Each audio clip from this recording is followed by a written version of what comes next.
तो क्या बबल चबाने से रोज़ा बातिल नहीं होता? अब जहाँ तक बबल का ताल्लुक़ है तो ये जो बबल है और च्युइंगम जिसे हम कहते हैं, अरबी में यहाँ पे जो लहजा है इलच कहते हैं यहाँ पे जी। तो ये इलच और बबल दो तरह की होती है। एक वो है कि जिसे हम कहते हैं कि तबी और नेचुरल, बिल्कुल कि जो दरख्तों से क्या हासिल की जाती है, दरख्तों से हासिल की जाती है, बिल्कुल नेचुरल तरीके से हासिल की जाती है। और दूसरी क्या है कि जो आर्टिफिशियल है, कि जो मुख्तलिफ़ चीज़ें डाल के, चीनी शुगर और डाल के क्या बनाई जाती है। ये जो पहली किस्म है कि जो दरख्त वगैरह से हासिल की जाती है, इसमें क्या होता है जो पुराने ज़माने में होती थी, इमाम अलैहिस्सलाम के ज़माने में मौजूद थी और इमाम अलैहिस्सलाम ने फरमाया था कि ये बबल ख़ुद भी वो चुबाते थे। उस ज़माने में उस ज़माने में जो मौजूद थी नेचुरल तौर पे, वो बबल ख़ुद इमाम अलैहिस्सलाम चुबाते थे और फरमाते थे कि इससे जो इंसान की दाढ़ें हैं ये मजबूत होती हैं और ये बहुत सारे तिब में क्या इसके फ़वाइद क्या ज़िक्र किए गए हैं। तो वो कौन सी बबल थी? वो तबी और नेचुरल बबल थी कि जिसके अंदर किसी किस्म की कोई मिठास नहीं होती और अगर आप उसे मुंह में चुबाएं तो उसका साइज़ उतना ही रहता है, ये नहीं है कि उसका छोटा साइज़ हो जाता है और उसके ज़र्रे अंदर चले जाते हैं।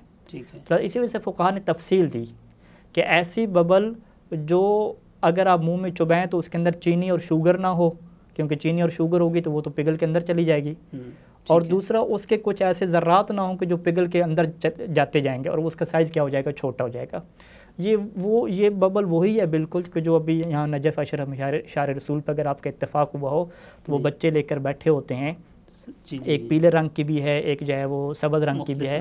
तो अगर आप वो ख़रीदें कभी तो आप मुंह में उससे रखेंगे, मुकम्मल चुबाते रहेंगे, वो मजाल है कि छोटी हो जाए या उसका कोई ज़ायका आपको महसूस हो, यानी बिल्कुल बद ज़ायका है। एक दो दफ़ा मैं भी तजर्बा कर चुका हूँ, आप भी यहाँ पे नजफ़ में देखिएगा इंशाअल्लाह। लेकिन पाकिस्तान की जो सूरत हाल है, जहाँ तक हमारा बचपन वहाँ में गुजरा, वहाँ पे ऐसी बबल हमें देखने में नहीं मिली कि जो यहाँ पे नजफ़ में क्या मौजूद है। वहाँ पे जो भी बबल आप लेंगे उसके अंदर शुगर होगी, अगर शुगर ना होगी तो कोई खटास होगी, अगर कुछ भी ना हुआ तो वो साइज़ उसका बड़ा होगा, जब चुबाएंगे तो वो क्या हो जाएगा, छोटा हो जाएगा।